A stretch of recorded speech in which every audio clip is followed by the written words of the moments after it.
नमस्कार, मी मनोज भोयर मॅक्स महाराष्ट्रमध्ये आपलं स्वागत आहे। मी आलोय कोल्हापूर जिल्ह्यातल्या राधानगरी तालुक्यामध्ये।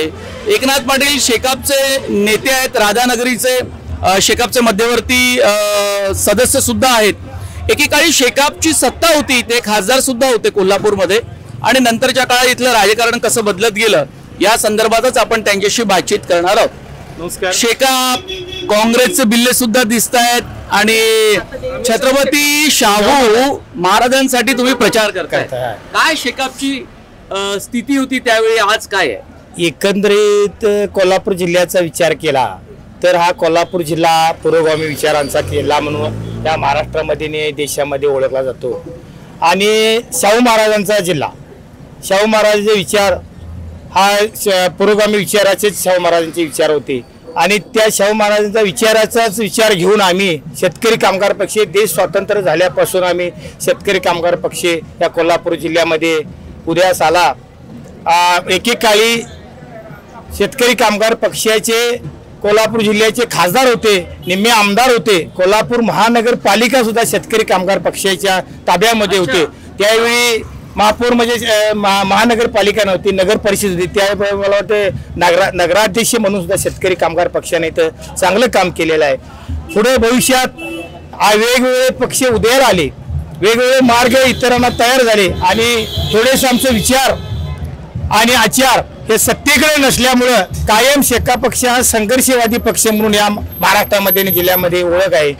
आता जर बघितलं या निवडणुकीमध्ये तर पुरोगामी विचार मध्ये आम्ही आता मागे सुद्धा मंडलिक असतील किंवा तुम्हाला सांगतो त्यांचे सुपुत्र संजय मंडलिक असतील, त्यांचं जीवन पहिलं बघितलं आम्ही, संघर्षमय वाटलं म्हणून त्यांना 2009 साली सुद्धा पूर्ण काँग्रेस राष्ट्रवादी एका साईडला होती, पण शेकाप पक्षाने शेतकरी संघटना एक आम्ही रेडालोस म्हणून एक आघाडी स्थापन केली आणि त्या माध्यमातून कोल्हापूर जिल्ह्यातून शेतकरी स्वाभिमानी शेतकरी संघटनेचे नेते खासदार राजू शेट्टी त्यांना 2009 साली आम्ही निवडून देण्याचं काम केलं। त्याचबरोबर कोल्हापूर जिल्ह्यामध्ये अपक्ष म्हणून जे शरद पवारांबरोबर शेडू ठोकून ज्यांनी जो संघर्ष केला 2009 साली सदाशिवराव मंडलिक यांनी, त्यावेळी आम्ही शेतकरी कामगार पक्ष सर्व डावे विचारसरणीचे पक्ष आम्ही त्यांच्या पाठीशी उभा राहिलो। त्यांना पण नंतरच्या काळात आपण पाहिलं एकनाथराव की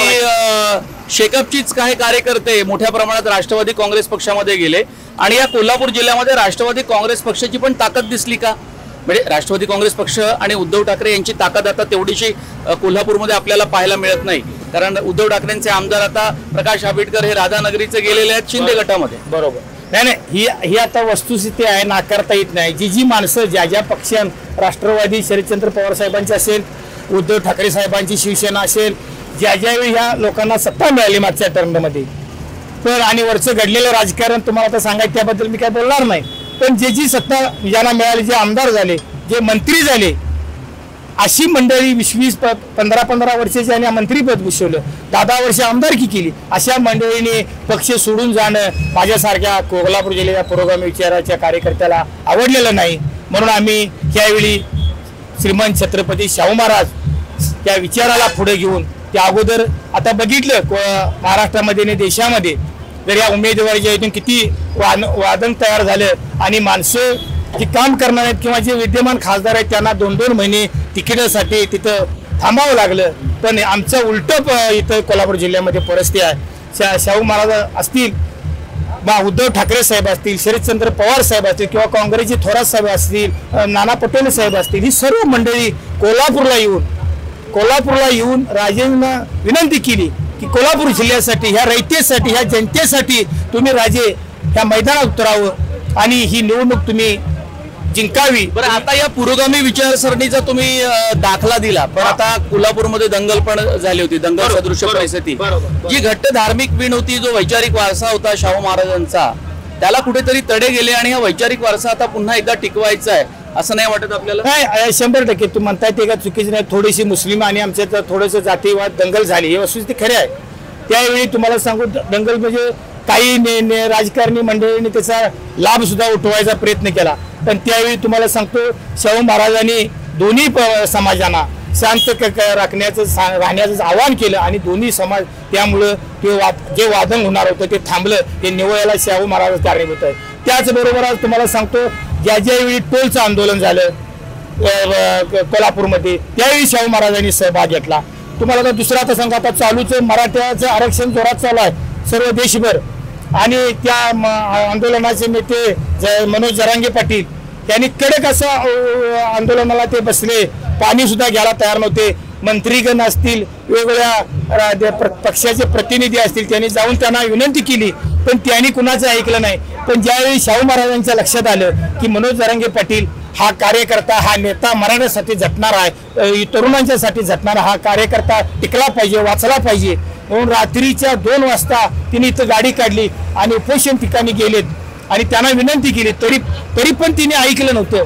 म्हणजे ठीक आहे, तुम्ही तुमचं उपोषण तुम्ही करा, तुम्ही उपोषण करा, त्याबद्दल माझं ना नाही, पण थोडीशी माझी तुम्हाला विनंती आहे, निदान आपलं नारळाचं तरी पाणी सकाळ संध्याकाळ थोडं थोडं घ्या. आणि तुम्हाला सांगतो शाहू महाराजांची तिने विनंती ऐकली आणि तिने सकाळ संध्याकाळ नारळाचं पाणी घेतलं. अशा पद्धतीचा हा नेता शाहू महाराज. आता काही महाराजांच्यावर आरोप होत आहेत, वारसाचे आरोप होत आहेत, दत्तकपत्राचे आरोप. काय माझ्यासारख्या कार्यकर्त्याला वाटते या निवडणुकीच्या दरम्यान आता गेली 65 ते 70 वर्षे ते राजे ह्या जिल्ह्यामध्ये काम करतायत, पण ही नेते मंडळी राजकारणाचं हे दाखवून जनतेला दिशाभूल करतायत. हे माझ्यासारख्या कार्यकर्त्याला पटत नाही. तुम्हाला आता एक सांगतो, मी भोगावती कारखान्याचा माजी संचालक आहे. आमच्या शेजारी भोगावती कारखाना आहे. त्या भोगावती कारखाना मला वाटतं 60-70 वर्षापूर्वी स्थापन झाला. स्थापन होती वेळी तिथं जमिनीचा विषय आला. तिथं परिते गाव म्हणून आहे आणि त्या परिते गावाची जमीन गेली.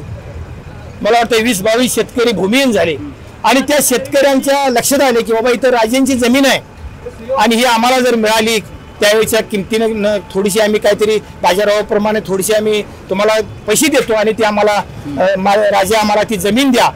पण राजांनी कुठला मागचा पुढचा न विचार करता त्यांची जमिनीचं अजिबात पैसे घेतले नाहीत आणि त्यांच्या नावावर 20 ते 22 जणांच्या नावावर 25 एकर जमीन नावं करून दिली.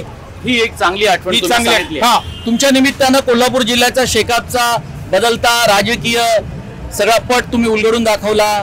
जुना राजकीय इतिहास सुद्धा सांगितला. खूप धन्यवाद. मॅक्स महाराष्ट्रभर तुम्ही ही माहिती दिली. धन्यवाद. खूप धन्यवाद.